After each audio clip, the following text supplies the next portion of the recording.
Episode की शुरुआत होती है और हमें हमारे मेन कैरेक्टर को दिखाया जाता है जो इस वक्त काफ़ी ज़्यादा ज़ख्मी हालत में था और वो भागते हुए कहीं दूर जा रहा था, लेकिन उसके जिस्म पर इतने वार किए गए थे कि वो चलते चलते वहाँ पर गिर जाता है।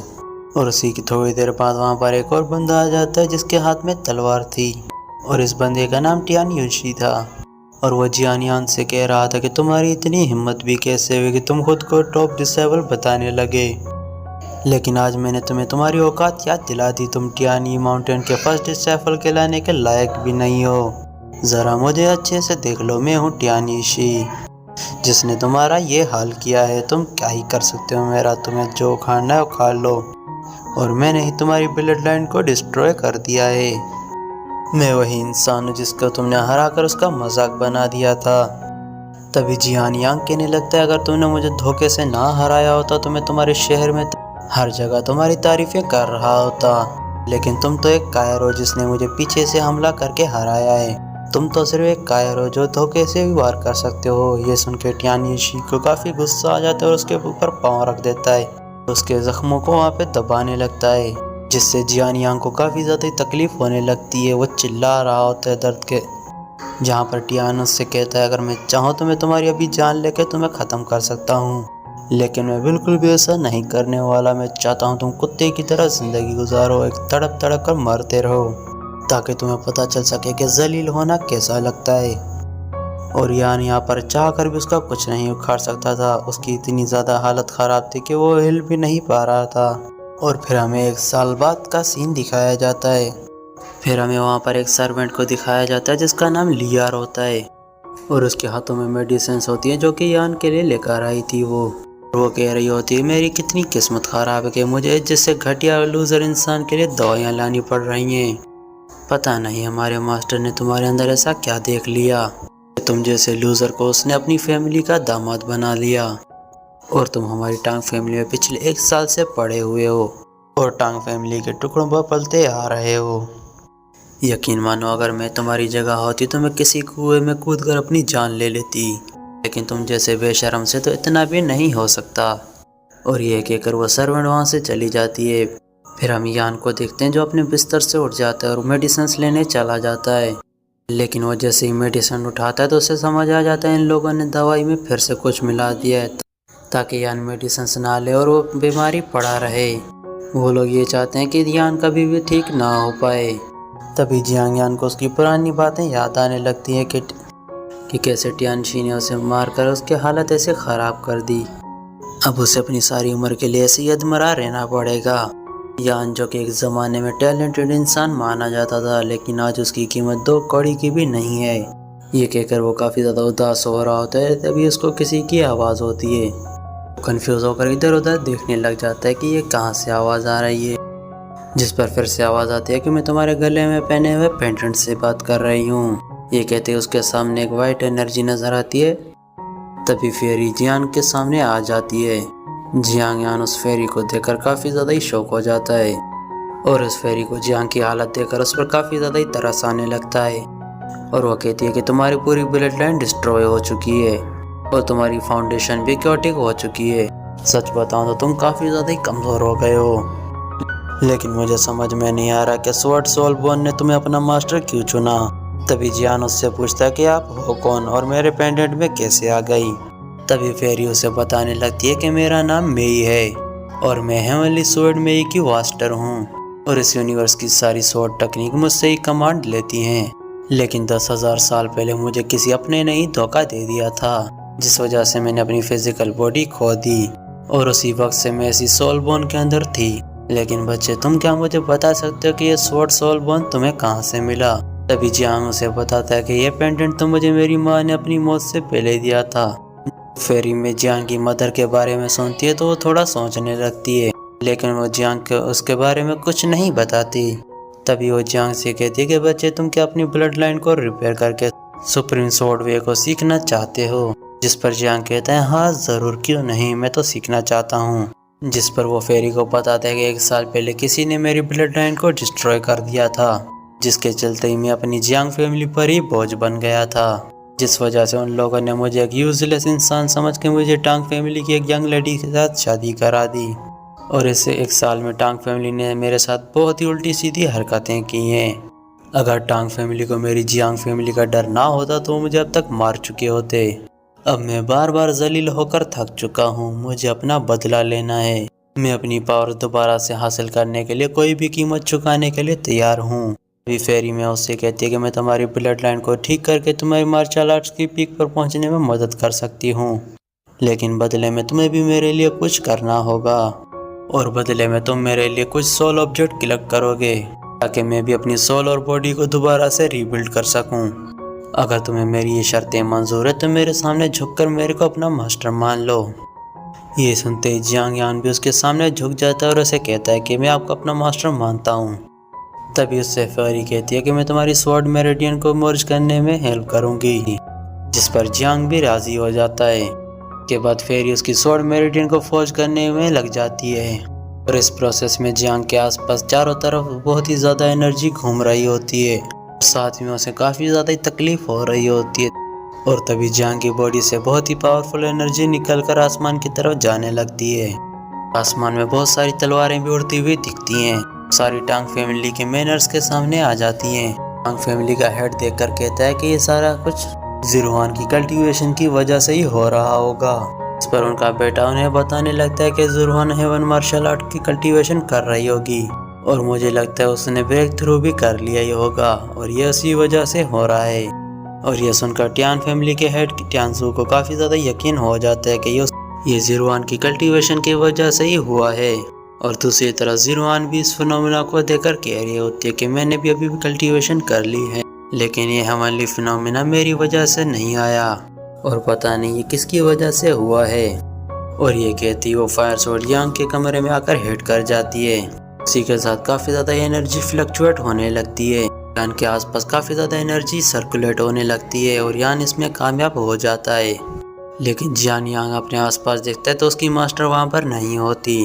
तो वो फिर कमरे से बाहर आ जाता है तो वो देखता है कि उसकी मास्टर वहाँ पर छत पर खड़ी होती हैं। अपनी मास्टर को जाकर बताने लगता है कि मैंने अपनी इटर्नल स्वॉर्ड मेरिडियन को फोर्ज कर लिया है। तो उसकी मास्टर उसे कहती है कि मुझे बताओ कि तुम्हें कैसा फील हो रहा है। तभी जियांग अपनी पावर्स को चेक करने लगता है तो अपने आसपास की सारी जगह को महसूस कर पा रहा होता है। वो अपने आसपास की हर लिविंग बीइंग थिंग को फील कर पा रहा था और साथ में उसकी ये आयली ताकत पिछली पावर से भी काफ़ी ज़्यादा अलग थी।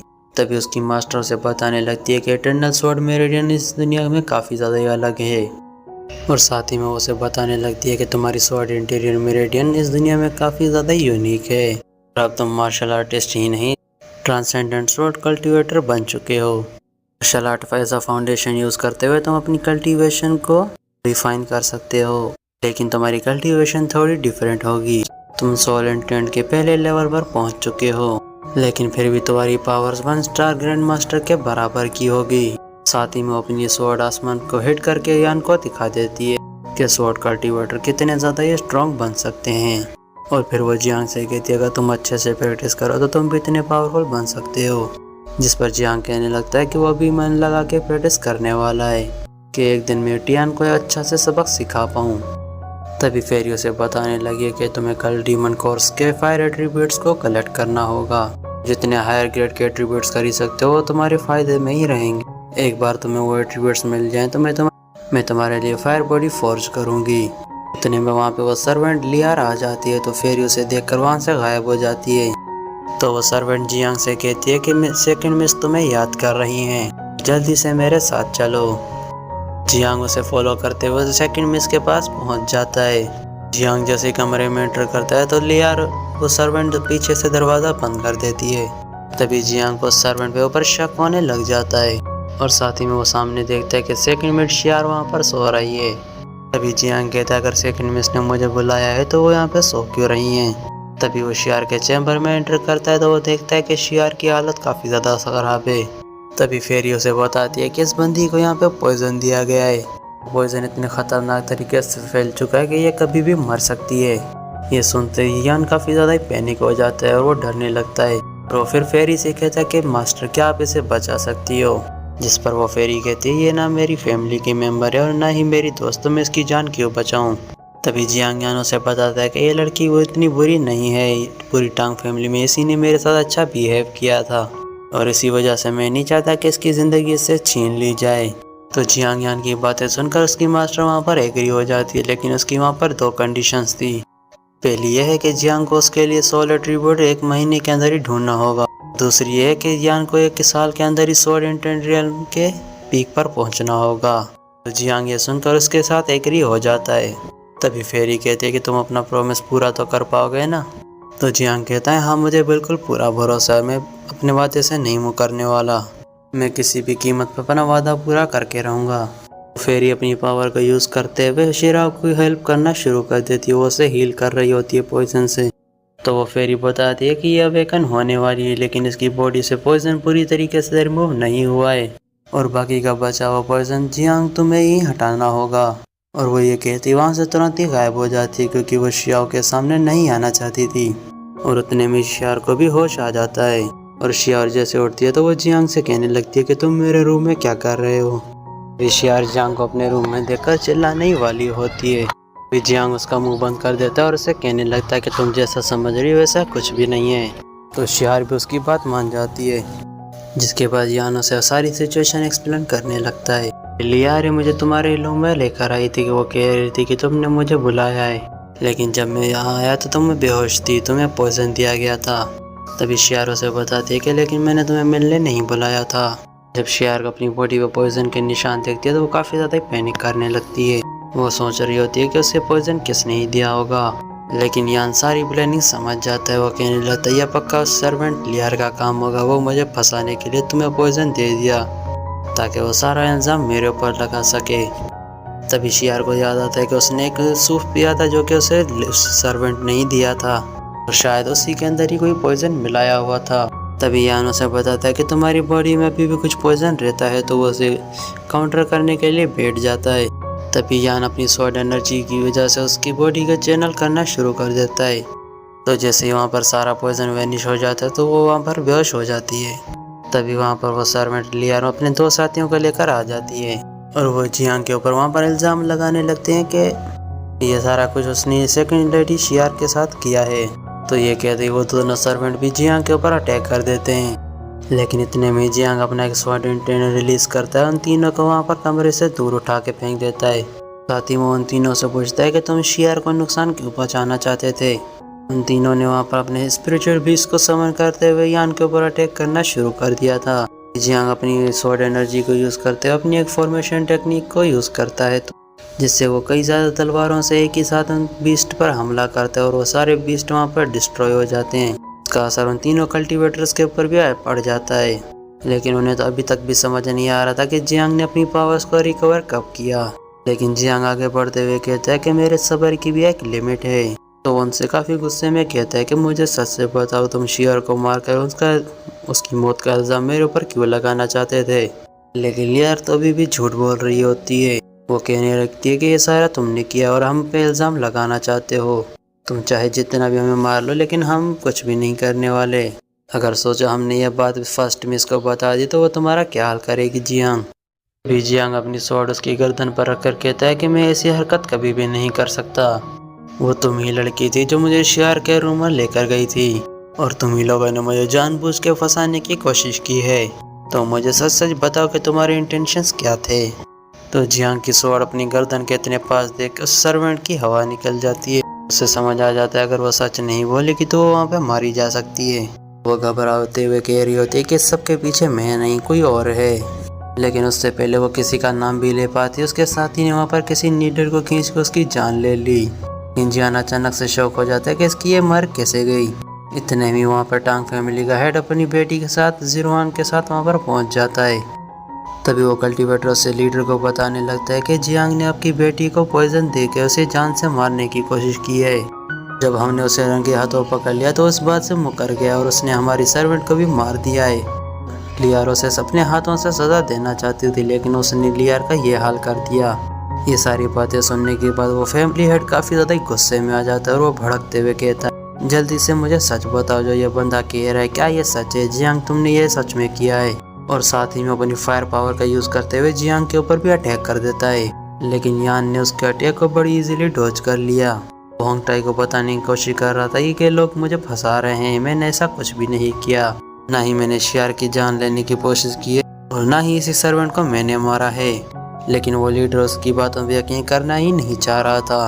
अभी जियांग कहता है कि मैं जानता हूँ आप हमेशा से ही मुझे लूजर समझते थे, लेकिन अगर मेरी जियांग फैमिली इतनी ज़्यादा ताकतवर ना होती तो आप मुझे यहाँ से कब का निकाल देते। लेकिन अभी आपको एक परफेक्ट मौका मिल चुका है मुझे यहाँ से धक्के मार के निकालने का। इसी वजह से आप इस मौके को हाथ से नहीं निकालने चाहते। तभी ज़ीरो-वन वहाँ पर कहने लगती है कि तुम मेरे फादर पे ऐसे इल्ज़ाम नहीं लगा सकते। और इसी लड़की के साथ 1 साल पहले जियांग की शादी की गई थी। जियांग भी कहने लगता है कि 1 साल के अंदर तुमने कभी भी मुझे एज अ हस्बैंड ट्रीट नहीं किया, तो मैं भी तुम्हारे फादर की रिस्पेक्ट क्यों ही करूं? उन्होंने हमेशा ही मुझे टॉर्चर किया है। तभी उसकी बातें सुन के एल्डर वहाँ पे कहने लगता है कि हमने तो बहुत ही खुदगर्ज इंसान को ही पनाह दे दी, तो हमारे रहम के भी काबिल नहीं हो। वो इतने में गुस्से में आकर जियांग यान के ऊपर बहुत ही अटैक करना शुरू कर देता है। वो लगातार कई सारे अटैक करे जा रहा था, लेकिन जियांग भी उस अटैक को डॉज कर रहा था बड़ी इजीली। तो यांग ने भी अपनी पावर्स का यूज करते हुए उसके ऊपर अटैक कर दिया और उसे पीछे धकेल दिया। जो सब कुछ देखकर ज़ीरो भी काफ़ी हैरान थी और वो होंग टाई भी बहुत ही हैरान हो जाता है कि ये इतना पावरफुल कैसे हो गया कि वो दोनों एक दूसरे के ऊपर फिर से अटैक कर पाते। तभी शियार को होश आ जाता है और वो अपने फादर को बताने लगती है कि जियांग ने मेरे को कुछ भी नहीं किया, उसने उल्टा मेरी जान बचाने की कोशिश की है। दरअसल मुझे लियार और इसी कल्टीवेटर ने हर्ट किया था और इन लोगों ने ही मुझे पॉइजन दिया था। ब्रदर जियांग अगर टाइम पे नहीं आते तो मैं कब का मर चुकी होती, उन्होंने ही मेरी जान बचाई है। तभी ज़ीरो-वन जाकर अपनी छोटी सिस्टर को वहाँ पर संभालने लगती है। शियारो से बताने लगती है कि इन दोनों ने मुझे पॉइजन दिया था, अगर ब्रदर यांग टाइम पर नहीं आते तो मैं कब का मर जाती। ये सुनते ही होंग टाई उन दोनों से पूछने लगता है कि क्या ये सच है, तो मुझे बताओ तुम दोनों ने मेरी बेटी को नुकसान क्यों पहुंचाया। हालांकि वो दोनों भी इस बात से मुकर रहे होते कि हमने ऐसा कुछ भी नहीं किया। तभी शियारो ने बता दिया कि कैसे इन दोनों ने सूप पिलाकर ये पॉइजन दिया। फाइनली वहाँ पर एक सर्वेंट सच्चाई बताने के लिए तैयार हो जाता है और वो होंग टाई से कहता है कि उसे एक बंदे ने ऐसा काम करने के लिए कहा था, वरना हम तो कभी भी इसको नुकसान नहीं पहुँचाते। इतने में वो सर्वेंट उसका नाम बता पाता तो उसके दूसरे साथी ने उसकी वहीं पर ही जान ले ली। तो वो गुस्से से होंग टाई से कहता है कि देखते जाओ तुम्हारी कैसी पूरी टांग फैमिली को डिस्ट्रॉय होता हुआ। इतना कहते ही उसने अपने खंजर को खुद के अंदर ही घोंप के अपनी जान ले ली। और ये सारा इंसिडेंट देखने के बाद वो होंग टाई अपनी बेटी से कहता है कि ऐसा कौन है जो हमारी टांग फैमिली को नुकसान पहुंचाना चाहता है, इसलिए जितना जल्दी हो सकता है तुम उस बंदे का पता लगाओ, मैं उसके अपने हाथों से जान लेना पसंद करूँगा। जियार कहने लगती है कि मैं शियार को अपने साथ अपनी मार्शल एकेडमी में ले जाना चाहूँगी, वहाँ पर मैं शियार को ट्रेनिंग भी करा सकती हूँ और उसे प्रोटेक्ट भी कर सकती हूँ और उसका यहाँ पर रुकना खतरे से खाली नहीं होगा। तो होंग टाई भी उसकी बातों पर राजी हो जाता है, लेकिन वहीं पर ही जियांग आ जाता है और वो भी कहता है कि मैं भी स्टार क्लाउड एकेडमी में जाना चाहता हूँ। जो ये सुनते ही वहाँ पर वो तीनों लोग काफ़ी शौक हो जाते हैं, क्योंकि होंग टाई का रवैया काफ़ी ज़्यादा बदल चुका था, क्योंकि यांग ने उसकी बेटी की जान बचाई थी। वहीं पर यांग सोचने लगता है अगर मुझे स्टार क्लाउड एकेडमी में एडमिशन मिल जाता है तो मैं वहाँ के रिसोर्सेज को भी यूज़ कर सकता हूँ, साथ ही फेरी मास्टर के लिए सोल आर्टिफैक्ट भी ढूंढना आसान हो जाएगा।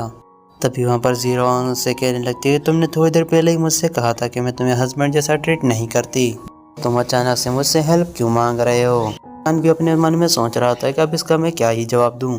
शियार बीच में कहती है कि भाई ने मेरी जान बचाई तो आप इतना तो कर ही सकती हैं। तो अब होंग टाई को भी यांग से कोई भी एतराज़ नहीं होता, तो वहाँ पर ज़ीरो-वन एकेडमी में ले जाने के लिए उसको रेडी हो जाती है, लेकिन उसकी वहाँ पर कुछ कंडीशंस होती हैं। पहली कंडीशन उसकी ये होती है कि यान वहाँ पर एकेडमी में किसी को भी नहीं बताया गया कि ज़ीरो-वन उसकी वाइफ है, और ज़ीरो-वन वहाँ की मास्टर होने के बावजूद भी यान की वहाँ पर कोई भी मदद नहीं करेगी। यान को वहाँ पर सब कुछ अपने बलबूते पर ही हासिल करना होगा। यान भी उसके लिए तुरंत ही राजी हो जाता है। अब हमें अगले सीन में दिखाया जाता है कि जियांग वहाँ पर नहा रहा होता है, यहाँ पर वो उस सर्वेंट लियार के बारे में और उस कल्टीवेटर के बारे में ही सोच रहा होता है, आखिर वो लोग किसके लिए ही काम कर रहे होंगे, आखिर में वो पर्सन कौन ही होगा जो मुझे अपने रास्ते से हटाना चाहता है। और इतने में वो फेरी वहाँ पर आ जाती है और उस जियांग से पूछ रही होती है क्या वो ज़ीरो-वन तुम्हारी वाइफ है। जियांग अपनी मास्टर को देखता है तो अपनी इज्जत ढकते हुए कहता है कि मास्टर मैं अभी नहा रहा हूँ, सब इस टाइम पर बाहर चली जाएं। तो वो फेरी मास्टर भी उसे टीज करते हुए कहती है कि मैं उस स्वॉर्ड सोल बोन में काफ़ी अच्छे से कैद थी, मैं तुम्हें बचपन से देखती आ रही हूँ, तुम्हारी बॉडी का कोई भी ऐसा पार्ट नहीं जो मैंने ना देखा हो। तो मेरे सामने कोई भी हेजिटेशन करने की कोई ज़रूरत नहीं। और यानी ये बात सुन के काफ़ी ज़्यादा शर्म के मारे लाल हो जाता है। वो मास्टर फेरी उसे बताने लगती है कि वो 01 काफ़ी ज़्यादा कोल्ड नेचर की है, पता नहीं तुमने उसके साथ शादी क्यों ही कर ली। तो यान फेरी को बताने लगता है कि हमारी शादी टांग फैमिली के पेट्रियार्क शाओटियान ने कराई थी, लेकिन इसके पीछे की वजह तो मुझे भी नहीं पता। हो सकता है उन लोगों ने हमारी जांग फैमिली का नाम और इन्फ्लुएंस देखकर ये रिश्ता किया हो।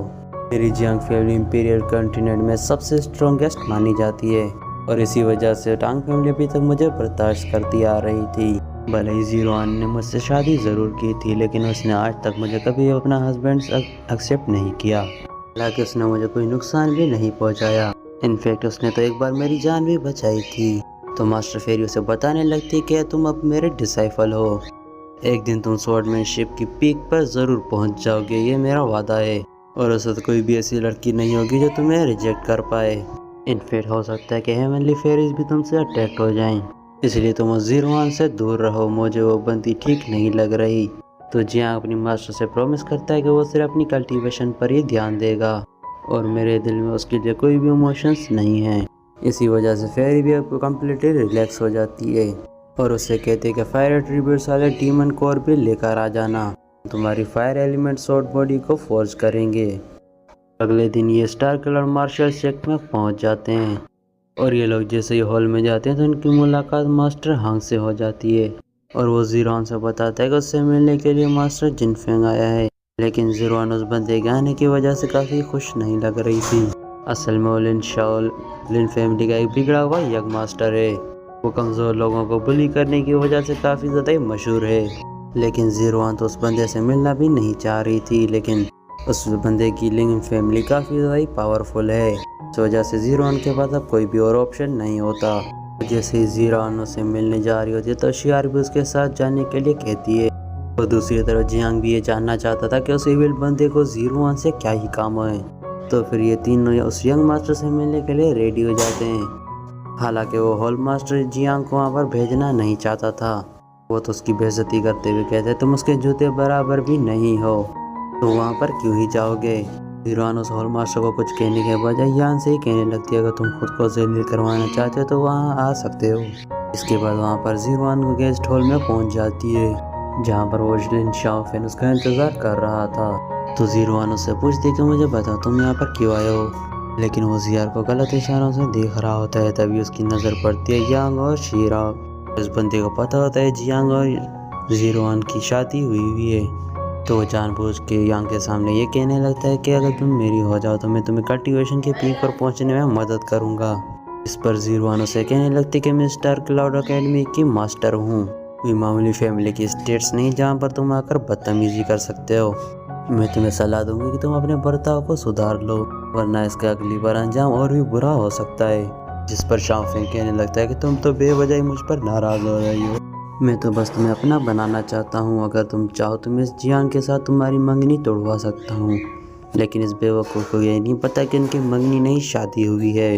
वहाँ पर दूसरी तरफ जियांग को भी इस बंदे के ऊपर काफ़ी ज़्यादा गुस्सा आ रहा होता है, लेकिन वो आज पहले दिन इस सेट पर कोई तमाशा नहीं खड़ा करना चाहता। और दूसरी तरफ शियार भी शाओफेंग के ऊपर चिल्लाने लगती है ये हमारी फैमिली का आपसी मामला है, तो तुम इसमें बीच में दखल ना ही दो तो अच्छा है। तुम एक आउटसाइडर के अलावा और कुछ भी नहीं हो, तो तुम फालतू में अपनी नाक क्यों ही उड़ा रहे हो। और उसकी बातें सुनने के बाद शाओफेंग तो पागलों की तरह हंसने लगता है और कहता है तुम इस बंदे को फैमिली का मेंबर क्यों ही मान रहे हो, तो सिर्फ एक ही लूजर है, इसने तो अभी तक अपनी ब्लड लाइन को भी अवेकन नहीं किया। और इस बंदे की इतनी औकात भी नहीं थी कि 01 के साथ शादी कर पाए। और उसके बाद शाओफेंग कहने लगता है कि मुझे वैसे भी एक कुत्ता पालना, अगर जियांग यान इंटरेस्टेड है तो मैं इसे 2 वक्त की रोटी भी दे सकता हूँ।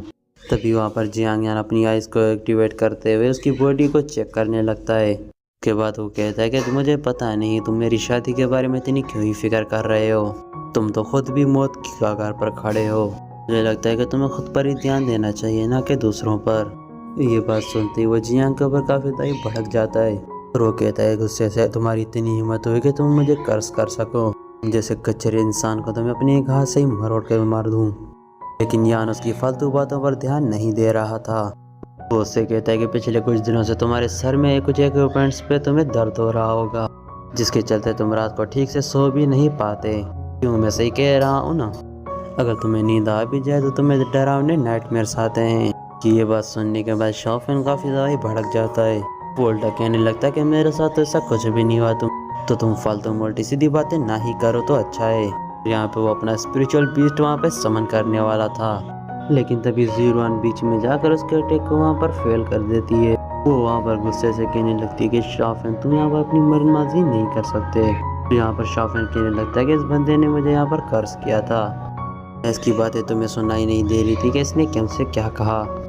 मैं यहाँ पर लिंक फैमिली का यंग मास्टर हूँ और अपनी ऐसी रेपुटेशन को डैमेज होता हुआ नहीं देख सकता। पर यांग कहने लगता है कि लिन शॉफिन, में यहाँ पर कोई झूठ नहीं बोल रहा। और वो कहने लगता है कि तुम्हारा फोरहेड डार्क हो चुका है और हाल ही में मेरे ख्याल से तुमने किसी को ख़त्म किया था और किसी शख्स ने मरने से पहले तुम पर यह कर्ज लगा दिया। और यहाँ पर शॉफिन काफ़ी ज़्यादा हैरान होता है कि जियांग को ये सारी बातें कैसे पता चल गई। उसके तो वहाँ पर डर के हमारे पसीने छूटने लगते हैं। मैं तुम्हारे सिम्टम्स देखकर ही पता कर सकता हूँ कि तुम्हारे साथ क्या चल रहा है। तुम्हें किसी एक इविल स्पिरिट ने पोजेस किया है और उस इविल स्पिरिट तुम्हारी सारी की एनर्जी को खा जाएगा। जिस दिन वो सारी एनर्जी खा गया तो उस दिन तुम्हारी मौत हो जाएगी। इनफैक्ट कोई भी ग्रेट इमॉर्टल तुम्हें यहाँ पर बचा नहीं पाएगा। पर शॉफिन काफ़ी ज़्यादा ही पैनिक हो जाता है और उसकी यह हालत देखकर शिया और जिया इरफान क्योंकि वहाँ पर हंसी निकल जाती है।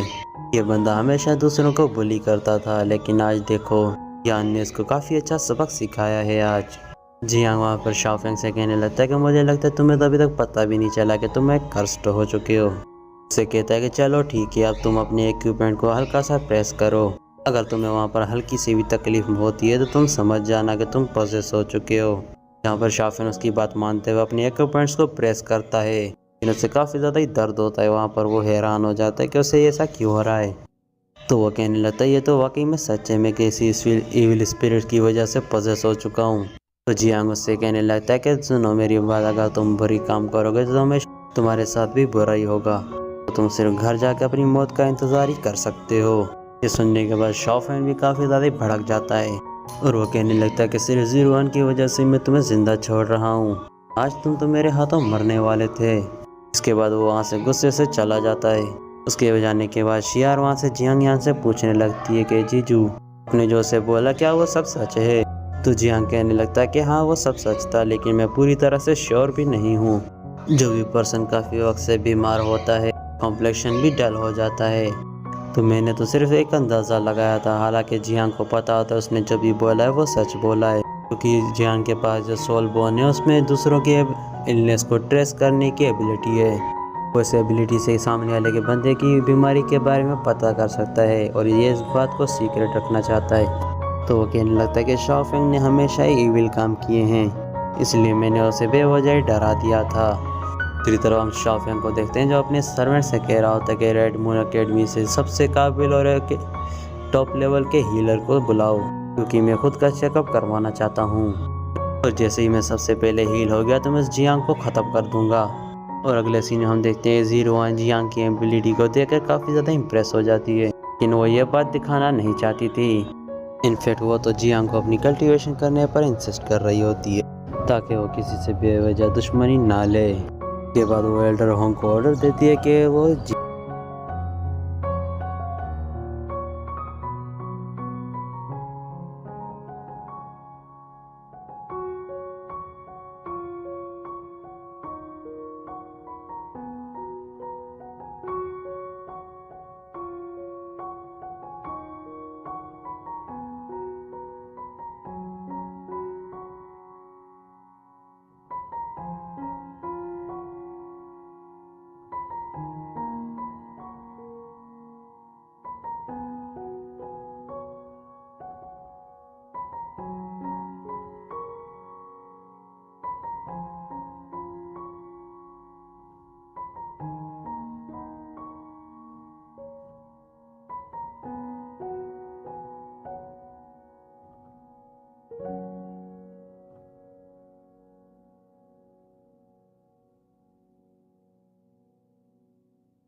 शियार वहाँ पर अपनी सिस्टर से कहती है कि सिस्टर आप उसे डिसेबल बनने से क्यों रोक रही हो, उसके पास एबिलिटीज़ भी और वो डिसेबल बनने के काबिल भी है और वो कभी भी आपको डिसअपॉइंट नहीं करेगा।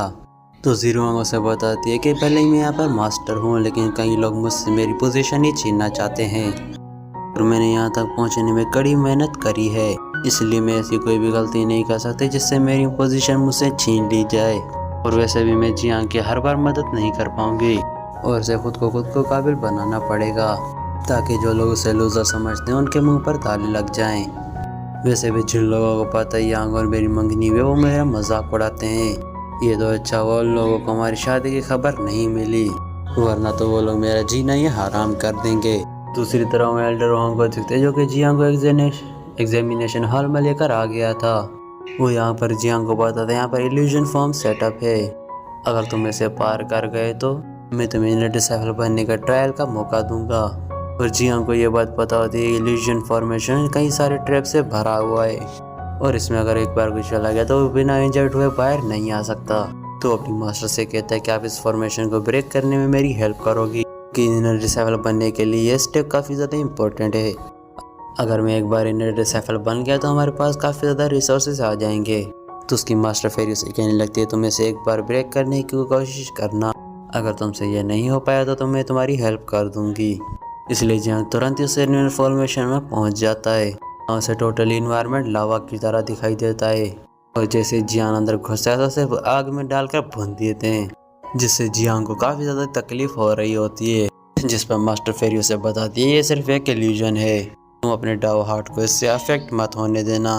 जियांग उस पेन को कंट्रोल करते हुए आगे बढ़ता है, साथ पर उसके ऊपर जो भी हमले हो रहे होते हैं तो वो उसके अपनी स्वॉर्ड एनर्जी से डिस्ट्रॉय करता जा रहा था। और दूसरी तरफ होंग ये सब देखकर काफ़ी ज़्यादा गुस्सा आ जाता है, उसको कह रहा होता है आखिर ये बंदा इस फॉर्मेशन में इंजर्ड क्यों नहीं हुआ, और लेकिन कोई नहीं है, इस बार ये बंदा यहाँ पर बच नहीं सकता। और होंग उस फॉर्मेशन को मैनिपुलेट करते हुए उसके अंदर एक पपेट भेज देता है, जो देखकर जियांग यान भी वहाँ पर हैरान हो जाता है। इन मास्टर फेरी जियांग को अपनी स्वॉर्ड इंटेंट देते हुए उस पपेट को वहाँ पर डिस्ट्रॉय कर देती है, जिसके चलते वहाँ पर जियांग उस इल्यूजन फॉर्मेशन को पास करते हुए वहाँ पर बाहर आ जाता है। होंग को वहाँ पर बिल्कुल भी यकीन नहीं आ रहा था कि यह बंदा फॉर्मेशन को पास करके बाहर कैसे आ गया। जियांग उस होंग मास्टर से कहता है कि सीनियर प्लीज मुझे एग्जामिनेशन हॉल में लेकर जाएं। और होंग काफ़ी ज़्यादा हैरान हो जाता है और उससे कहता है कि बच्चे मुझे सच बताओ क्या तुम एक फॉर्मेशन मास्टर हो। और वो कहने लगता है कि नहीं, लेकिन ऐसी बेकार सी फॉर्मेशन मुझे नहीं हरा सकती। तो होंग मास्टर कहता है कि मैं जानता हूँ तुम्हारी ब्लड लाइन अभी तक आगे कि नहीं हुई है। डिसेबल के एग्जामिनेशन को पास करने के लिए तुम्हारे पास एक एक्सेप्शनल टैलेंट होना चाहिए, इसलिए मैं ये डिवाइन टेक्निक तुम्हें देना चाहता हूँ और इसे ग्रीन टाइगर सील भी कहा जाता है। और इसके मास्टर करने के बाद तुम छोटी मोटी मिस्ट्री को आसानी से पार कर सकते हो। तो जियांग भी इस स्क्रॉल को एक्सेप्ट कर लेता है, लेकिन उसको ये बात पता होती है कि एल्डर होंग के इसके पीछे कुछ ना कुछ साजिश होगी। अब नेक्स्ट सीन हम देखते हैं यांग जियान उस एल्डर के दिए हुए स्क्रॉल को प्रैक्टिस कर रहा होता है, लेकिन वो जानता था इस एल्डर के इरादे बिल्कुल भी नेक नहीं है, क्योंकि ये बंदा उसे बिल्कुल भी पसंद नहीं करता था।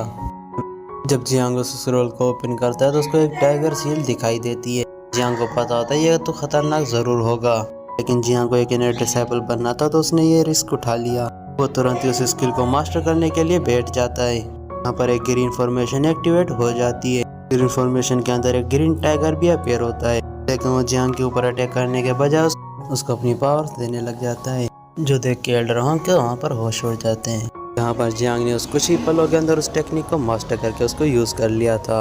उसने पिलर की तरफ एम करते हुए उसको उधर रिलीज कर दिया, जिसके चलते वहाँ पर काफी ज्यादा क्रैक्स पड़ने लगते हैं। ये सब देख के एल्डर काफी दंग रह जाता है। उसके हिसाब से इस पावर को मास्टर करने के लिए डिवाइन अर्थ और डिवाइन हेवन की पावर की रिक्वायरमेंट्स होती हैं। वही लोग इसको मास्टर कर सकते हैं जिनके पास परफेक्शन लेवल की सुपर पावर्स हों, लेकिन इस बंदे ने 30 सेकंड के अंदर इस चीज़ को मास्टर कर लिया। लेकिन होंग को लग रहा होता है कि जियांग इस सील की वजह से इंजर्ड हो जाएगा, लेकिन उसको तो कुछ भी नहीं होता। लेकिन यहाँ पर तो उल्टा ही हो जाता है, जिस पर वो एल्डर जियांग से कहता है कि तुमने इतनी जल्दी इस सील को कैसे सीख लिया। पर जियांग जवाब देते हुए कहते हैं कि सीनियर ये तो मुझे भी नहीं पता, मैंने बस ट्राई किया और वो हो गया। भी अगर सच बताऊं तो 1 साल बाद किसी स्किल को ट्राई किया है और मुझे भी नहीं पता था कि मैं एक बारी में कामयाब हो जाऊंगा। खैर, जब मैंने आपका ये ग्रीन टाइगर सील सीख लिया है तो आप मुझे आप भी मुझे इनर डिसेबल बना लीजिए। लेकिन वो होंग तो चाहता ही नहीं था कि ये बंदा यहाँ का इनर डिसेबल बने, इसलिए उसने जियांग को साफ साफ मना कर दिया। और वो कहने लगता कि मेरे ख्याल से तुमने यहाँ पर कोई चीटिंग की है, इसलिए मैं दोबारा से तुम्हारा टेस्ट लूँगा। जिस पर जियांग कहने लगता है कि पता नहीं सीनियर आपको ऐसा क्यों लग रहा है, लेकिन मैंने ऐसा कुछ भी नहीं किया। मैंने तो आपके सामने ही सारा कुछ किया है। मैंने आपके सामने ही दोनों असाइनमेंट्स क्लियर किए हैं, लेकिन फिर भी आप मुझ पर ही इल्ज़ाम लगा रहे हो। मुझे तो लगता है ये स्टार क्लाउड एकेडमी के रूल्स के खिलाफ होगा। जिस पर एल्डर होंग कहने लगता है कि यहाँ के रूल्स तो सिर्फ हम बनाते हैं, और मैं अच्छे से जानता हूँ कि तुमने कोई चीटिंग की है, और इसीलिए तुम्हें मेरी बात माननी होगी। और अगर तुम मना करोगे तो उसको तुम्हारा फेलियर समझ के तुम्हें रिजेक्ट कर दिया जाएगा। जिस पर जियांग कहने लगता है कि एल्डर होंगे, अगर आपको मेरी बातों पर यकीन नहीं है तो मेरी मैजिकल पावर का टेस्ट लेने का कोई मोड ही नहीं बनता। अगर मैं टेस्ट दूंगा तो आप मुझे फिर से ही चीटर बुला के मुझे यहाँ से निकाल दोगे। इसका तो फिर से कोई फायदा ही नहीं होने वाला। और ये बात सुनते होंग को हंसी आने लगती है और कहता है अच्छा हुआ कि तुमने हार मान ली, क्योंकि तुम इनर पैलेस के डिसेबल बनने के लायक ही नहीं हो। अगर तुम्हें आउटर डिसेबल बनना है तो मैं तुम्हारा नाम अभी ही रजिस्टर कर लूँगा। पर जियांग कहने लगता है कि मैं अपना हक कभी भी नहीं छोड़ता। अगर जो चीज़ मुझे हासिल करनी है तो मैं हासिल करके ही रहूँगा। और इस एग्ज़ाम को मैंने पूरी ईमानदारी के साथ पास किया था। ना आप तो जिद पर ही अड़े और उस बात को मानने को तैयार ही नहीं हो, तो ना हम किसी और ही रास्ते का यूज़ करके इस सिचुएशन को हैंडल करें। मैंने सुना है जिंगजिन फ्रैक्चर में किसी को भी ऊपर लेवल पर जाने के लिए 5 सितारों से परमिशन लेनी पड़ती है। अगर उसे 5 स्टार से रिकग्नाइजेशन मिल जाए तो वो आगे जा सकता है। और जहाँ तक मुझे पता है कि उन 5 स्टार को हमारे स्टार किंग और 4 मिनिस्टर रिप्रेजेंट करते हैं, तो क्यों ना मैं उन्हीं से ही अप्रूवल ले लूँ। अगर उन्हें लगता है कि मैं ठीक हूँ तो ही वो लोग मुझे अप्रूव कर लेंगे। लेकिन उसके बाद आपको मुझे इनर डिसेबल बनाना ही होगा, और फिर इनर पैलेस में जाकर मुझे आप कल्टीवेशन करने से नहीं रोक सकते। और ये बात सुनते ही होंग टाई की वहाँ पर हंसी छूट जाती है, और वो कहता है कि वो बच्चे तुम्हें क्या सच में लगता है कि स्टार किंग जॉन तुम्हें रिकॉग्नाइज करने आ रहे हैं? वहाँ पर बड़े कल्टीवेटर्स को भी इतना भाव नहीं देता तो तुम क्यों क्या ही चीज़ हो। लेकिन जियांग को वहाँ पर खुद पर काफ़ी ही यकीन होता है, और वो कहता है एल्डर किंग मैं जानता हूँ वो मुझे ज़रूर से अप्रूव करेंगे। अगर वो नहीं करते तो मैं इस सिटी को छोड़कर यहाँ से चला जाऊँगा। और ये बात सुनते ही होंग वहाँ पर काफ़ी ज़्यादा खुश हो जाता है, क्योंकि वो तो यही चाहता था कि ये बंदा यहाँ से दफ़ा हो जाए। उसके बाद वो कहता है चलो ठीक है बच्चे, मैं भी देखता हूँ तुम स्टार किंग और उनके असिस्टेंट से कैसे अप्रूवल लेते हो। इसके बाद वो उसी हॉल में पहुंच जाते हैं जहाँ पर स्टार किंग का स्टेचू मौजूद था, और वो कहते हैं कि यह जिंगून कंट्री के सबसे पहले लॉर्ड जिंगवान, और इन्हें यहाँ पर स्टार किंग के नाम से जाना जाता है। यहाँ पर एल्डर होंग जियांग को बता रहे थे कि तुम कभी भी स्टार किंग को अवेकन नहीं कर सकते, लेकिन तुम अगर उन्हें अवेकन करके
और मैं जानता हूँ तुम्हें स्टार किंग से कोई भी रिकॉग्निशन नहीं मिला।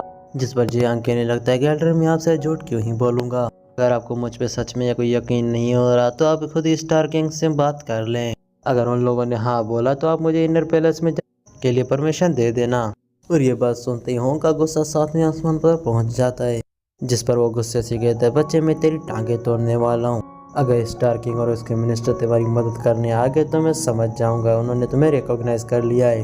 लेकिन जियांग ने उसे यहाँ पर अलर्ट किया था कि वो यहाँ पर कोई भी गलती ना करे, लेकिन एल्डर होंग तो उसकी एक भी बात सुनने को तैयार नहीं था। तो जियांग उसे कहने लगता है कि अगर आपने मुझ पर अटैक किया तो आपको बड़ी डेंजरसली आपको पनिश किया जाएगा।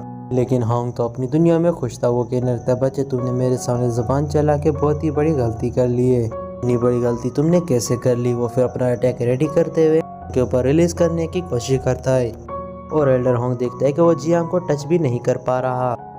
और इतने में स्टार किंग की आंखों से एक स्प्लैश अटैक निकलता है और हमें एल्डर होंग की तरफ जाके लगता है।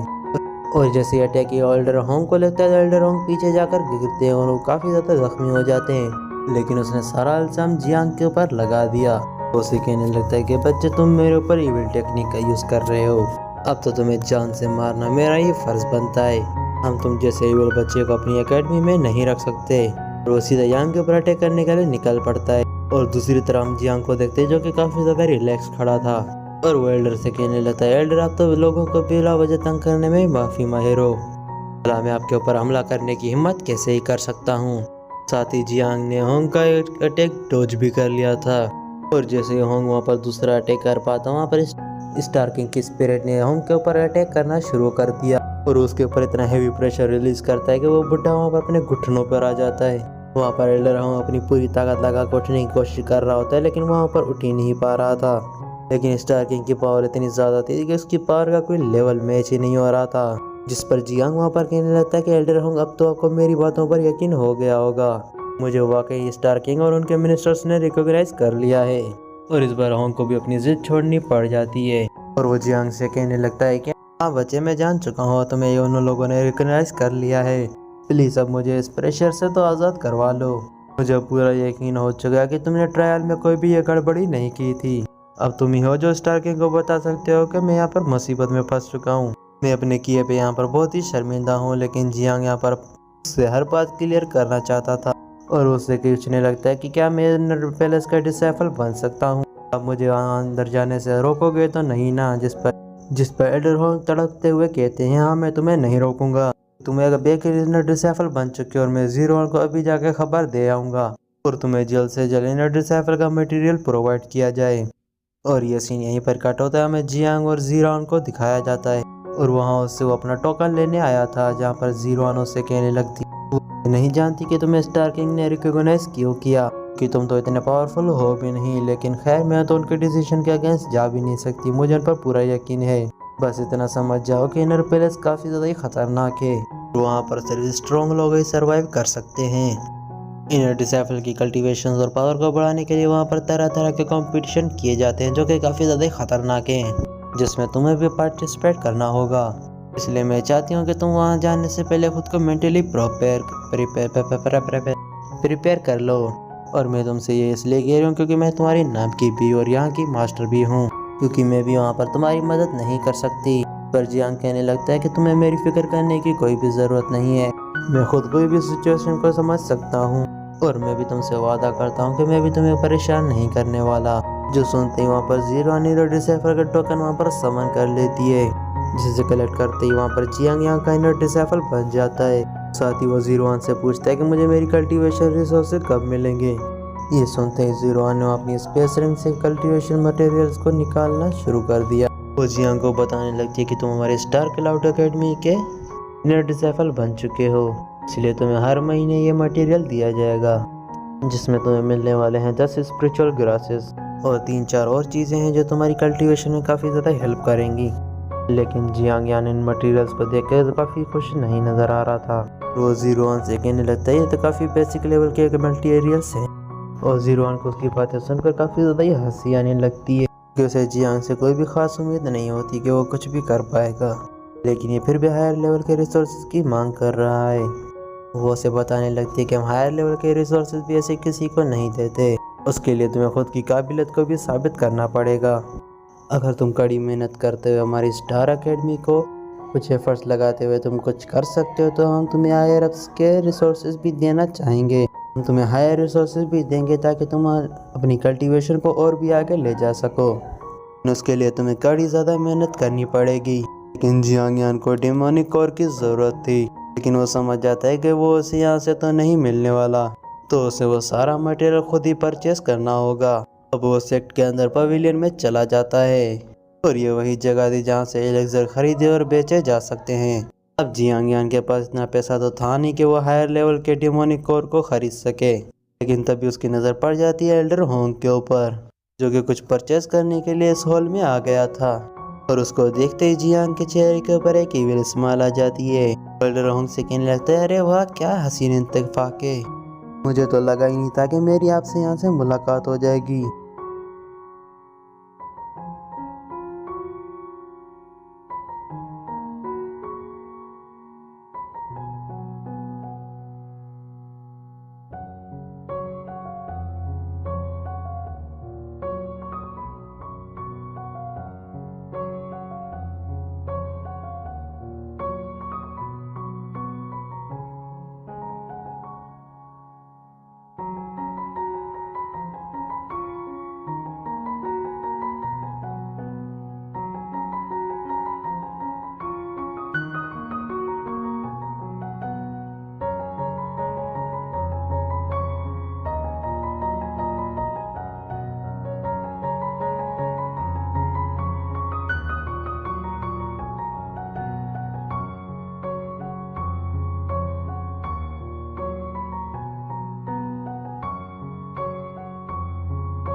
फिर अगले सीन में हम देखते हैं कि एल्डर होंग जियांग यान को लेकर एक कोर्टयार्ड में पहुंच गया था और उससे कहने लगता कि मैंने तुम्हारी दोनों ख्वाहिशें पूरी कर ली है, मैंने तुम्हें काफ़ी कीमती रिसोर्सेज भी दे दी और ये कोर्टयार्ड भी, ताकि तुम यहाँ पर बिना डिस्टर्ब हुए प्रैक्टिस कर पाओ। मेरे ख्याल से इतना काफ़ी है कि तुम मुझे अभी बिला वजह ब्लैकमेल करना बंद कर दो। और जियांग यान इस कोर्टयार्ड को देखकर काफ़ी ज़्यादा खुश हो जाता है। वो एल्डर होंग से कहने लगता है, आप तो काफ़ी ज़्यादा दयालु निकले, मुझे लगा ही नहीं था कि आप मेरी इतनी सारी मदद करोगे। लेकिन एल्डर होंग को वहाँ पर उसकी तारीफें सुनकर भी गुस्सा आ रहा था कि ये सारा कुछ उसने वहाँ पर स्टार किंग के दर्द के मारे किया था। इसके बाद वो गुस्से से वहाँ से निकल जाता है। उसके बाहर जाते वहाँ पर फेरी में आ जाती है जो कि जियांग की मास्टर थी।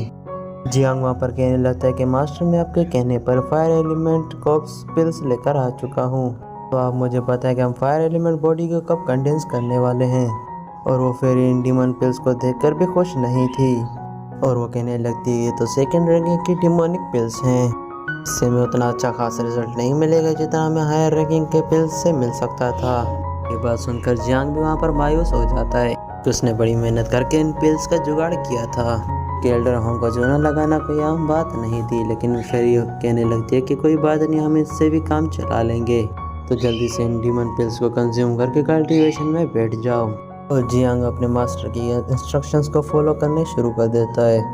फिर उसे बताने लगती है, कंडेंसेशन के प्रोसेस में तुम्हें काफ़ी ज़्यादा तकलीफ हो सकती है और मैं उम्मीद करती हूँ कि तुम इस दर्द को झेल पाओ। और जियांग ने वहाँ पर फायर एलिमेंट बॉडी को कंडेंस करना स्टार्ट कर दिया था वो 5 एलिमेंट्स जियांग की बॉडी में जैसे चलते हैं तो उसे काफ़ी ज़्यादा तकलीफ होने लगती है और साथ ही साथ उसकी बॉडी से काफ़ी ज़्यादा पावरफुल स्पिरिचुअल एनर्जी रिलीज होने लगती है और फिर काफ़ी टाइम बाद इस प्रोसेस को झेलने के बाद वहाँ पर फायर फॉर्मेशन एक्टिवेट हो जाती है। यानी इसका मतलब यह है कि ये प्रोसेस अपने आखिरी स्टेज पर पहुँच चुका था। और फिर हम फेरी को देखते जो उन क्रिस्टल्स को रिफाइन करके जियांग की बॉडी में अंदर डाल देती है, जिससे ये फाइनल स्टेज भी पूरी हो जाए। हम जियांग को देखते हैं जिसे वहाँ पर बहुत ही ज़्यादा तकलीफ हो रही थी। देखते हैं कि 5 कलर की एनर्जी भी उसकी बॉडी के अंदर एब्जॉर्ब हो रही होती है और इसी तरह से जियांग ने यहाँ पर 5 एलिमेंट स्वॉर्ड बॉडी को एब्जॉर्ब कर लिया था। फिर हम फेरी को देखते जो भी काफ़ी ज़्यादा एग्जॉस्ट हो चुकी थी और वो जियांग से कहती है, बताओ तुम्हें 5 एलिमेंट स्वॉर्ड बॉडी मिल चुकी है, तुम्हारी बॉडी में कोई अलग फीलिंग आ रही है इससे? तो जियांग मास्टर से कहने लगता है कि मास्टर मुझे ऐसा फील हो रहा है कि मेरी पूरी बॉडी एनर्जी से भरी हुई हो। आपका बहुत बहुत शुक्रिया कि आपने मुझे इतना बड़ा गिफ्ट दिया। ये सुनकर फेरी कहने लगती है कि हमें अगले स्टेज पर भी बढ़ना चाहिए। अब तुम्हारे पास 5 एलिमेंट स्वॉर्ड बॉडी है तो तुम्हें 5 एलिमेंट्स के मेथड को ही फॉलो करना चाहिए। और मास्टर जियांग की बॉडी में अंदर वो स्किल्स पास कर देती है और जियांग को बस इन्हीं स्किल्स को मास्टर करना होगा। और फिर उसे बताती है कि पहले तुम्हें खुद ही इसी टेक्निक को समझना होगा। जितना चाहो कोशिश करो कि तुम खुद के दम पर इन टेक्निक को मास्टर कर पाओ। अगर तुम्हें कोई भी दिक्कत आए तो मैं तुम्हारी हेल्प करूँगी। फिलहाल मुझे काफ़ी ज़्यादा रेस्ट की ज़रूरत है। हमारी शॉर्ट बॉडी कंडीशन में मेरी काफ़ी ज़्यादा एनर्जी कंज्यूम हो चुकी है। बस इतना याद रखना कि तुम्हें तुम्हारे मास्टर के लिए सोल क्रिस्टल्स लाने होंगे, जिससे मैं जितना जल्दी हो सके खुद को रिकवर कर पाऊंगी। और फेरी की ऐसी हालत देखकर जियांग भी काफ़ी पैनिक हो जाता है। उसे कुछ भी करके वहाँ पर सोल क्रिस्टल्स को हासिल करना ही होगा। अब जियांग यहाँ पर इतना सोच ही रहा होता है तो वैसे मेन डोर पर किसी की आवाज़ सुनाई देती है। इस पर सेकेंड लेडी शियार उससे वहाँ पर मिलने आई थी। पर जियांग उसे देख के कहने लगता कि तुम्हें यहाँ का एड्रेस किसने बताया? इस घर के बारे में अभी तक किसी को पता ही नहीं था। जिस पर शियार कहने लगती है, वो कहने लगती है कि मैं तो आपके बारे में एल्डर हूँ से पूछ रही थी और उन्होंने मुझे बताया। और वो कहती है, खैर ये देख के मैं यहाँ पे क्या ले आई हूँ। दरअसल शियार यहाँ पे जियांग के लिए कुछ एसेंस पिल्स लेकर आई थी, लेकिन जियांग यहाँ पर उसे पिल्स को एक्सेप्ट करने से मना कर देता है। ये कह रहा होता है कि ये पिल्स तुम्हारे ज़्यादा काम आएंगी, इसलिए ये पिल्स मैं अपसेट नहीं कर सकता। लेकिन शियार भी उसकी कहाँ सुनने वाली थी। उसने ज़बरदस्ती से वो पिल उसके हाथों में थमा दी। वो जियांग से कहने लगती, आपको पता है मैं अपनी ब्लड लाइन को अवेकन नहीं कर सकती। ना जाने में कितनी दफ़ा इसमें फेल हो चुकी हूँ, इसलिए मैं ये आपको पिल्स दे रही हूँ। और ये एसेंस पिल्स मेरे किसी भी काम की नहीं है, पर मैं चाहती हूँ ये आप ही कंज्यूम करें। प्लीज़ इससे मेरा फ़ायदा तो नहीं लेकिन आपका फ़ायदा ज़रूर होगा। वहाँ पर जियांग भी उसकी बात मान लेता है और ये सारी बातें वहाँ पर फेरी मास्टर भी सुन लेती है, जो कि कहने लगती है कि जियांग तुम्हारी सिस्टर की ब्लड लाइन तो काफ़ी ज़्यादा स्पेशल है। और वो कहने लगती है मेरे ख्याल से उसके बाद डाउग्रेड की लोटस ब्लड लाइन है, जो कि अपने आप में ही काफ़ी ज़्यादा रेयर मानी जाती है। इतना सुनने के बाद जियांग भी काफ़ी ज़्यादा ही हैरान हो जाता है कि उसने भी इस ब्लड लाइन के बारे में एंशिएंट रिकॉर्ड्स में पढ़ रखा था। और वो फेरी को बताने लगता है कि शियार काफ़ी टाइम से अपनी ब्लड लाइन को अवेकन करने की कोशिश कर रही है, लेकिन वो हमेशा ऐसी भी एक प्रोसेस में फेल हो जाती है। और वो फेरी से हेल्प मांगते हुए कहते हैं कि आप इसकी लड़की की हेल्प कर सकती हो, आपके प्रोसेस के बगैर ये कभी भी मुझे नहीं लगता कि अवेकन कर पाएगी। जिस पर फेरी रिप्लाई देते हुए कहती है, जियांग तुम्हारी मास्टर के पास इतना फेरी टाइम नहीं है, इधर उधर टाइम पास करते हुए नहीं घूम सकती।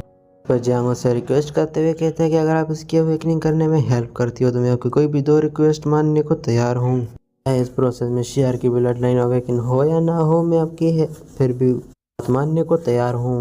मैं चाहता हूँ आप आखिरी बार मेरी मदद करें। और इतनी मिन्नतों करने के बाद उस फेरी को इसकी बात माननी पड़ती है, जिस पर फेरी मान जाती है और कहती है कि मैं इसकी मदद करने के लिए तैयार हूँ, लेकिन मैं इसके सामने नहीं आना चाहती। इसलिए थोड़ी देर के लिए मुझे तुम्हारी बॉडी का कंट्रोल लेना पड़ेगा। इसके लिए जियांग भी तुरंत ही तैयार हो जाता है। उसके बाद जियांग जाके शिराओ से पूछता है, क्या तुम अपनी ब्लड लाइन को अवेकन करना चाहती हो? शियार वहाँ पर थोड़ा शौक हुई और बोली, हाँ बिल्कुल, लेकिन मैं उसे अवेक नहीं कर सकती। अगर आपके पास कोई रास्ता है तो बता दीजिए। जियांग ने उसे एसेंस पिल्स वापस दी और कहा कि अब तुम्हारी काम आएगी। जियांग जिसकी बॉडी पर फेरी का कंट्रोल था, उसने शेयर की स्पिरिचुअल एनर्जी चेक की और बताया तुम्हारे पास डाउग्रेड की ब्लू लोटस ब्लड लाइन है, मगर इनहेरिटेड स्पिरिचुअल एनर्जी की कमी की वजह से तुम इसे अवेक नहीं कर पा रही हो। शियार थोड़ी नाराज़ होती है और कहती है कि क्या मुझे उम्मीद छोड़ देनी चाहिए? जियांग ने कहा, नहीं, हमारे पास अभी भी चांस है। मुझे तुम्हारे मेरिडियंस क्लियर करनी होगी और अपनी स्पिरिचुअल पावर से तुम्हारी डेफिशिएंसी को ख़त्म करनी होगी। जियांग ने मेडिटेंस की दर करना शुरू कर दिया और ये प्रोसेस कई दिनों तक चलनी थी।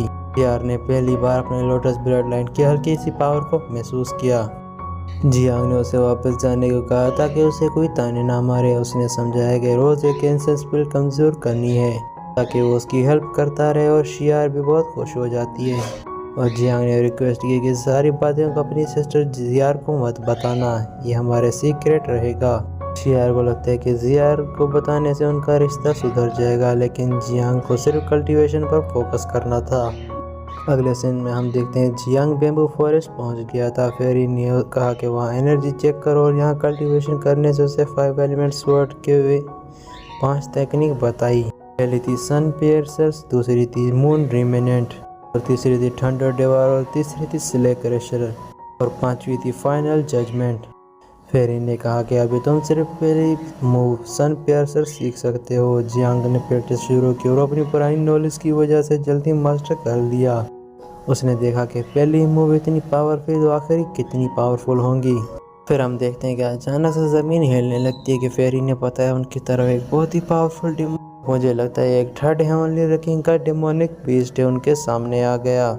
यहाँ जियांग थोड़ा सा लेकिन फेरी उससे कहने लगती है तुम तो मेरे डिसाइपल हो, हर चैलेंज को मुकाबला करो। इस बीस्ट को मारकर इसकी डिमोनिक पिल हासिल करेंगे तो तुम्हारी स्ट्रेंथ बढ़ जाएगी। फेरी ने उसे सन पियर्सर टेक्निक यूज़ करने को कहा। जियांग ने उसके ऊपर अटैक करने के लिए रेडी हो गया और उसी के साथ लाइन बीस्ट जियांग पर अटैक कर दिया था, लेकिन जियांग टाइम पर पीछे हट गया। उसके तुरंत बाद लायन बीस्ट सीधा उस पर जंप कर देता है। जियांग भी उसका सामना करने के लिए रेडी हो रहा था, लेकिन तभी एक और कल्टीवेटर पीछे से लायन बीस्ट पर अटैक कर देता है। वो अपनी स्वॉर्ड इंटेंट का यूज़ करता है और लायन बीस्ट को पियर्स कर देता है, जिसकी वजह से बीस्ट ज़मीन पर गिर गया था। अब वो लायन बीस्ट ये जियांग को छोड़कर उस कल्टीवेटर से लड़ने लगता है। उसने तुरंत अपनी पावर एक्यूमुलेट करके उस बंदे पर थंडरबॉल अटैक कर दिया। थंडरबॉल बहुत ही तेज़ी स्पीड से उस कल्टीवेटर की तरफ बढ़ रहा था। तभी वहाँ पर एक और लड़की आ पहुँचती है। वो अपने ग्रैंडफादर के लिए बहुत ही ज़्यादा वरीड थी। उसका मास्टर उसे कह रहा था कि यहाँ मत आना। उसी वक्त एल्डर अपनी पावर्स एक्टिवेट करके क्रिसेंट मून स्लैश का यूज़ करके उसके पीठ पर उस बीस्ट पर अटैक कर देते हैं और दोनों अटैक्स वहाँ पर टकराते हैं और एक ज़बरदस्त सा क्लैश होता है। लेकिन एल्डर देखते हैं कि लायन बीस्ट ने उनके क्रिसेंट मून स्लैश को तोड़ दिया और अब वो बीस्ट सीधा एल्डर पर अटैक करने के लिए आ रहा था। ये देखकर एल्डर भी एक सेकंड के लिए पैनिक हो गया था। तभी जियांग ने तुरंत लायन बीस्ट पर जंप लगा दिया और वो बीस्ट के ऊपर चढ़ गया और अपनी स्वॉर्ड से सीधा उसके सर पर घुसा दी। जियांग का मुंह इतना क्लासी था कि लायन बीस्ट वहीं पर ही मर जाता है और इसी के साथ जियांग ने उस एल्डर की भी वहाँ पर जान बचा ली। फिर जियांग ने पूछा, सीनियर आप ठीक तो हैं ना, कहीं आपको चोट तो नहीं लगी? फिर एल्डर तुरंत रिस्पेक्ट के साथ बोलता है, अगर तुम टाइम पर नहीं अटैक करते तो शायद मैं वो बीस्ट मुझे मार डालता। तुमने आज मेरी जान बचाई है, मैं हमेशा तुम्हारा एहसानमंद रहूँगा। और इतने बड़े एल्डर को अपने सामने झुकते हुए देखकर जियांग को भी अच्छा नहीं लगता। वो बोलता है, सीनियर प्लीज़ मुझे थैंक्स मत बोलिए, ये तो मेरा फ़र्ज़ था। वैसे मुझे इस लायन बीस्ट की गोल्डन हॉर्न और उसकी कोर की ज़रूरत थी, मगर अगर आप परमिशन दे तो मैं इसे ले सकता हूँ। उस एल्डर का नाम शोंग सिया था और उनके साथ उसकी ग्रैंड डॉटर किंग शुई भी थी। एल्डर शोंग सिया बोलते, इस गोल्डन लाइन को तुमने ही मारा है तो इसकी कोर और हॉर्न पर भी सिर्फ तुम्हारा हक बनता है। मुझसे परमिशन मांगकर मुझे शर्मिंदा मत करो। यही सुनते ही जियांग ने उस तुरंत ही गोल्डन लाइन की कोर और हॉर्न को निकाल दिया। फिर एल्डर शोंग सिया बोले, मुझे लगता है कि तुम क्लाउड ड्रीम पवेलियन के कल्टीवेटर हो। क्या तुम यहाँ पे फ्लेम ग्रास ढूंढने आए हो? जियांग ने पहली बार फ्लेम ग्रास का नाम सुना था, इसलिए वो एल्डर से इसके बारे में पूछने लगता है। एल्डर ने तुरंत उसे फ्लेम ग्रास दिखाते हुए कहा, मुझे इस ग्रास की बहुत ही ज़्यादा ज़रूरत है ताकि मैं अपनी ग्रैंड डॉटर किंग शुई को हील कर सकूँ। अगर ये मिल जाए तो शायद उसकी जान बच सकती है। जियांग थोड़ा कंफ्यूज हो गया और किंग शुई को आखिर क्या हुआ। तो तभी मास्टर फेरी ने उसकी सारी बातें सुन ली। फेरी ने जियांग को कहा, उस एल्डर को बता दो कि फ्लेम ग्रास उसकी ग्रैंड डॉटर की जान नहीं बचा सकते। जब जियांग ने फेरी से वो वजह पूछी तो फेरी बताती है कि मुझे तुम्हारी बॉडी को टेम्पररी प्रोसेस करना होगा ताकि मैं उस लड़की को चेक कर सकूं, शायद मैं उसकी इलनेस को हील कर पाऊं। फिर फेरी ने उस बंदे से कहा, उस बंदे ने जो सोल क्रिस्टल पेंडल पहना है वो मुझे दे दो। उसके बाद मास्टर फेरी ने जियांग की बॉडी को पजेस कर लिया। अब फेरी जियांग की फॉर्म में ही बात करने लगी। उसने कहा, फ्लेम ग्रास सिर्फ सेकंड ग्रेड की स्पिरिचुअल मेडिसिन है, इसमें इतनी एबिलिटी नहीं कि तुम्हारी ग्रैंड डॉटर की जान बचा सके। ये सुनकर एल्डर सोंगशिया काफ़ी शौक हो जाते हैं। उन्होंने पूछा कि क्या तुम किंग शुई की हिडन इलनेस को भी देख सकती हो। जियान जो कि एक्चुअली में फेरी है, उसने जवाब दिया, हाँ हो सकता है तुम्हारी ग्रैंड डॉटर के पास 9 यिन बड़ी हो। ये हज़ारों सालों में सिर्फ एक बार अपीयर होती है, यानी किंग शुई नेचुरल गिफ्टेड है, लेकिन उसकी कल्टीवेशन लो होने की वजह से वो 9 यिन फोर्स को कंट्रोल नहीं कर पा रही है। इसी वजह से वो फोर्स उसके बोन मैरो तक पहुंच चुकी है। अगर इस फोर्स को जल्दी कंट्रोल नहीं किया गया तो किंग शुई की जान ले सकती है। यह सब सुनकर एल्डर काफ़ी ज़्यादा शॉक हो गए थे। उन्होंने कहा कि हमें किंग शुई को हील करने के लिए बहुत कोशिश की, लेकिन हर बार फेल हो के क्या तुम्हारे पास कोई सोल्यूशन है। तो जियांग बोला, मैं उसकी हेल्प कर सकता हूँ, लेकिन बदले में मुझे वो पेंडेंट क्रिस्टल चाहिए जो उसने पहना हुआ है। किंग शुई ने तुरंत अपना पेंडेंट उतार कर जियांग को दे दिया। क्रिस्टल मिलते ही मास्टर फेरी काफ़ी खुश हो जाती है। उसके बाद फेरी ने किंग शुई से कहा, अपना हाथ मेरे हाथ में दो। है किंग शुई थोड़ा हेजिटेट कर रही थी, लेकिन फिर उसने हाथ आगे बढ़ाया और जियांग ने उसका हाथ पकड़ लिया। और जियांग नोटिस करता है कि उसकी बॉडी बहुत ही ज़्यादा कोल्ड है। फिर उसने बताया, तुम 3 सालों से निनियन फोर्स को बैकलैश से सफ़र कर रही हो। फिर किंग शुई भी उस कन्फर्म करती है कि वो 3 साल से इस इलनेस से परेशान है। जियांग ने नॉर्मल कल्टीवेटर होता तो वो कब का मर चुका होता, लेकिन तुमने एलेक्सर पिल और मेडिसिन की हेल्प से 1 स्टार वॉरियर लेवल तक का ब्रेक थ्रू कर लिया है, इसी वजह से तुम अभी तक जिंदा हो। किंग शुई कहती है, मेरे फादर और ग्रैंडफादर ने मुझे बचाने के लिए बहुत ही एफर्ट्स मारे हैं। और ये बात सुनकर एल्डर सोंगशिया बोले, तुम्हें बचाने के लिए मैं किसी भी हद तक जा सकता हूँ। इस फैमिली की पोलाइटनेस देखकर जियांग भी उनकी मदद करने का फैसला कर लिया। फिर अगले सीन में हम जियांग अपनी डिवाइन पावर किंग शुई की बॉडी में ट्रांसफ़र करता है, जिससे 9 यिन बैकलैश थोड़ा सा सप्रेस हो जाता है। लेकिन मास्टर फेरी सोल पावर वीक होने की वजह से वो ज़्यादा तक प्रोसेस को कंटिन्यू नहीं कर सकती। इसलिए जियांग ने कहा, आज के लिए बस इतना ही। कुछ दिनों तक 9 यिन फोर्स तुम्हें तंग नहीं करेगी। 3 दिन बाद मैं फिर से तुम्हारा ट्रीटमेंट करूँगा। और किंग शुई की कम्युनिकेशन बीड एक्सेप्ट कर लेती है। उसके बाद जियांग वहाँ से चला जाता है। बाद में जियांग और स्वर्ड फेरी वापस से कल्टीवेशन करने लगे। फेरी ने क्रिस्टल को रिफाइन किया और अपनी स्पिरिचुअल पावर को रिकवर कर ली। और दूसरी तरफ वहीं जियांग भी अपनी कल्टीवेशन में बैठ गया और 5 एलिमेंट स्वर्ड डाओ बॉडी को कल्टीवेट कर दिया। थोड़ी देर बाद स्ट्रॉन्ग स्पिरिचुअल एनर्जी फ्लो होने लगी और 2 स्वॉर्ड फॉर्ज हो गईं, एक दूसरे के अराउंड घूमते हुए मर्ज हो गईं। जियांग ने स्वॉर्ड से एक और पावरफुल स्प्लैश अटैक रिलीज किया। मास्टर फेरी भी उसकी तारीफ करने लगती और कहा, मैंने कभी इमेजिन नहीं किया था कि तुम इतनी जल्दी स्वॉर्ड फोर को सेकंड लेवल पर ब्रेक थ्रू कर लोगे। फिर उसने बताया कि 5 एलिमेंट स्वॉर्ड डाउ एक सेमी गॉड लेवल की डिवाइन टेक्निक है। अगर इसे एक्सट्रीम लेवल तक कल्टीवेट किया जाए तो एक स्वॉर्ड स्लैश की लाइट पूरे 9 प्रोविंस तक दिख सकती है। उसके बाद फेरी ने कहा, अब गोल्डन लायन की कोर को रिफाइन करो। फेरी ने अपनी पावर से उस कोर को लाइन फॉर्म में ट्रांसफर कर दिया और जियांग को उसे निगलना पड़ता है ताकि वो उसकी पावर को रिफाइन कर सके। उसने तुरंत ही गोल्डन लाइन को स्वेलो कर लिया और 5 एलिमेंट डाउ बॉडी को एक्टिवेट कर दी। और थोड़ी सी स्ट्रगल के बाद गोल्डन लाइन की पावर रिफाइन हो गई। अब जियांग की स्ट्रेंथ बहुत ही बढ़ चुकी थी। उसने कहा, अब मुझे लगता है कि मैं 6 स्टार मार्शल वॉरियर के सामने भी अच्छा खासा टिक सकता हूँ। और अगर वो इसी स्पीड से कल्टीवेट करता रहा तो टियानशिया को भी हराना मुश्किल नहीं होगा।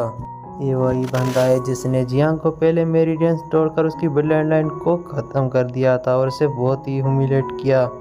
और जियांग ने डिसाइड कर लिया था कि वो उस इंसल्ट का बदला 1000 गुना लेगा। हमें शियार दिखाई देती है जो सुबह सुबह जियांग से मिलने के लिए आई थी और वो कहती है, जी जी जी आप फ्री तो हो ना, आप मेरे साथ चलोगे। लेकिन तभी उसकी नज़र पड़ती है जियांग ने शर्ट नहीं पहनी थी।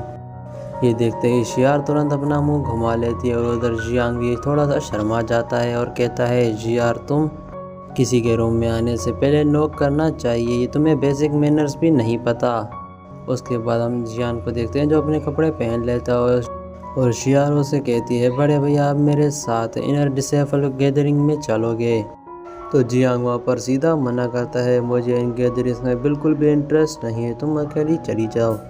लेकिन शियार उसे मनाना शुरू कर देती है, मैं वहाँ किसी को भी नहीं जानती, अगर आप साथ चलोगे तो मुझे अच्छा लगेगा, वैसे भी सभी कल्टीवेटर अभी सेक्ट ज्वाइन किया है। तो जियांग उसे समझाता है कि मेरे पास बिल्कुल भी टाइम नहीं है, मुझे कल्टीवेशन करनी है। तब शियार थोड़ा इमोशनल ब्लैकमेल कर देती है, ठीक है मत आओ, मैं जाके बड़ी बहन को बता दूंगी आपने मुझे बुली किया।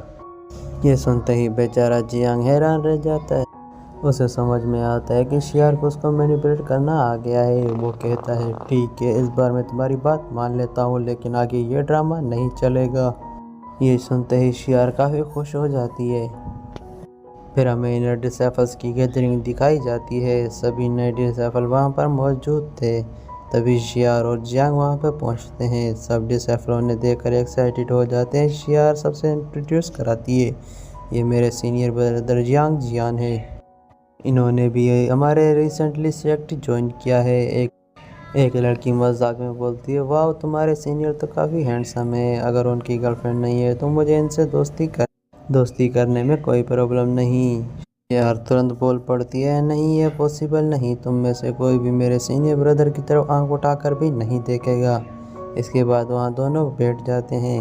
वहाँ पे एक बंदा था वाइटियान, उसने जियांग को देखते ही वहाँ पे पहचान लिया और वो बोला, जियान मुझे बिल्कुल उम्मीद नहीं थी कि तुम यहाँ पे दिखोगे, मुझे समझ में नहीं आ रहा तुम जैसा सड़क चाप कुत्ते ने भी खुद को इतना अपग्रेड कैसे कर लिया, सालों तक तुम टांग फैमिली के टुकड़ों पर पलते रहे और आज स्टार क्लाउड फ्रैक्शन में इनर डिसेबल बन गए। तो जियांग उसे पहली बार देख रहा था और वो कहता है, क्या तुम मुझे जानते हो? तो वाइटियान हंसकर कहता है, ड्रामा बंद करो। फिर वो सब डिसेबल जियांग के पास्ट बताने लगता है, ये बंदा बहुत एरोगेंट था, इसने मेरे सीनियर टियानशु को चैलेंज किया था और मेरे सीनियर ने इसकी ब्लड लाइन डिस्ट्रॉय करके इसका घमंड तोड़ दिया और ये इतना वीक हो गया था कि टियानी मार्शल एकेडमी ने इसे धक्के मार के निकाल दिया। एक वक्त ऐसा था कि ये खुद को जीनियस कहता था, लेकिन बाद में एकेडमी का जोक बन गया। और ये सुनकर वहाँ पर शियार काफ़ी भड़क जाती है, वो गुस्से में कहती है, अपनी बकवास बंद करो, अगर तुमने लिमिट क्रॉस की तो अच्छा नहीं होगा, मेरे सीनियर का पास्ट से तुम्हारा कोई लेना देना नहीं, अभी तो उनसे माफ़ी मांग लो। लेकिन वाइटियान मना कर देता है, शियार तुम इसकी सीधी शक्ल देखकर धोखा खा गई हो, इसकी ब्लड लाइन डिस्ट्रॉय हो चुकी है तो सेक्ट का डिसेबल हो ही नहीं सकता, ज़रूर इसने चीटिंग की है।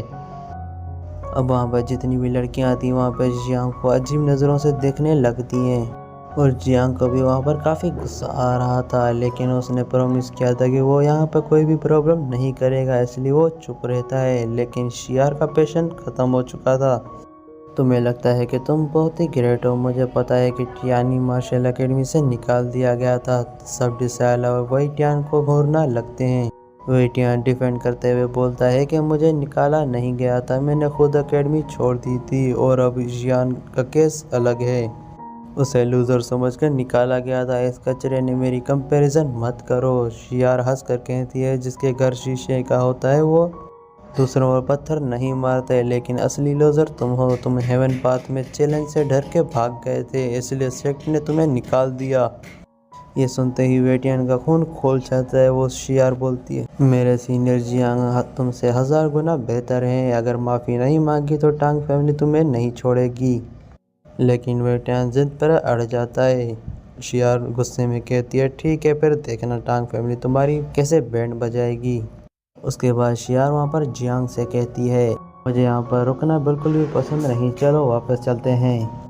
तो जियांग भी वहाँ पर कहता है, वैसे भी मुझे यहाँ की चाय बिल्कुल पसंद नहीं आई। जब वो लोग वहाँ से जाने लगते हैं तभी वहाँ पर एक और बंदा एंट्री करता है, विलेन, और वेटियान उसे देखकर खुश हो जाता है क्योंकि विलेन उसका कज़न था। और विलेन शियार से कहता है, मुझे उम्मीद नहीं थी कि तुम यहाँ पर मिलोगे, चलो एक कप चाय हो जाए। शियार ताना मारकर कहती है, तुम्हारे साथ चाय पीने से अच्छा मैं जहर पी लूँ। लेकिन वेलिन जिद करता है, चाहे तो तुम्हें मेरे साथ ही पीनी होगी, वरना तुम यहाँ से बाहर नहीं जा पाओगी। फिर वहाँ पे एक डिसाइपल बोलता है, हम स्टार क्लाउड फैक्शन के इनर डिसाइपल्स हैं और तुम हमें बुली नहीं कर सकते। वेलिन गुस्से में अपने सर्वेंट को ऑर्डर देता है, इसका मुंह तोड़ दो। सर्वेंट तुरंत उस डिसाइपल पर अटैक करता है और उसे बुरी तरह से इंजर्ड कर देता है। वेटियान सबको इंट्रोड्यूस करता है, ये मेरा कज़न वेलिन है, रिडम सिटी के पावरफुल कल्टीवेटर में से एक और रैम्पेज गैंग का लीडर। ये सुन के वहाँ पे सब डिसाइपल्स डरने लगते हैं। वेलिन शियार की तरफ बढ़ता है और शियार भी डर के पीछे हटने लगती है। वेलिन कहता है, अब तुम मेरा इनविटेशन एक्सेप्ट करोगी या नहीं।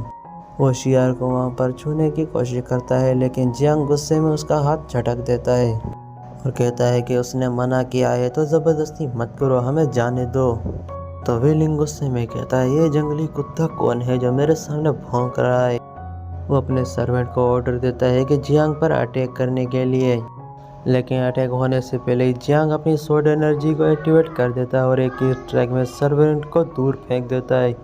सब लोग शॉक हो जाते हैं और वेटियान भी हैरान रह जाता है, इसकी ब्लड लाइन तो डिस्ट्रॉय हो चुकी थी, फिर ये इतना स्ट्रॉन्ग कैसे हुआ। तो जियांग वहाँ पर कामली बोलता है, अब हम जा सकते हैं या और रुकना पड़ेगा। वेलिन गुस्से में जियांग पर अटैक करता है, दोनों के बीच में फाइट शुरू हो जाती है। जियांग उसके सारे अटैक डॉज कर देता है और काउंटर करता है। दोनों के पंचेस टकराते हैं और अपनी स्पिरिचुअल पावर का ब्लास्ट वेलिन को पीछे ढकेल देता है। अब वेलिन को समझ आ जाता है कि जियांग को लाइटली नहीं लेना चाहिए था। वो भागने की कोशिश करता है, लेकिन जियांग उसे रोक लेता है और फोर्स करके घुटनों पर गिरा देता है और वेलिंग की वहाँ पर सबके सामने इंसल्ट हो जाती है। वो गुस्से में बोलता है, आज जो तुमने किया है उसका बदला ज़रूर लूँगा। तो जियांग वहाँ पर हंस कर कहता है, ज़्यादा मत भौंको, जब मैं ना बोलूँ तो मुंह मत खोलना, और उसके सर पर थप्पड़ मारकर उसे ज़मीन पर गिरा देता है। वेटियान धमकी देता है, तुम्हें पता है ना तुमने किसका अपमान किया है, मेरे भाई रैम्पेज गैंग का मेंबर है। जियांग एक ही स्ट्राइक में उसको भी बुरी तरह इंजर्ड कर देता है और फिर शियारो से कहती है, हमें यहाँ से चलना चाहिए। तो फिर वो लोग वहाँ से जा रहे होते हैं और जाते जाते जियांग वहाँ से वेलिंग से कहता है, चाहे तुम किसी भी गैंग के मेंबर हो, मुझे फ़र्क नहीं पड़ता, अगर तुम्हें बदला लेना है तो तुम कभी भी आ जाना। उसके बाद जियांग वहाँ से शियार को लेकर चला जाता है।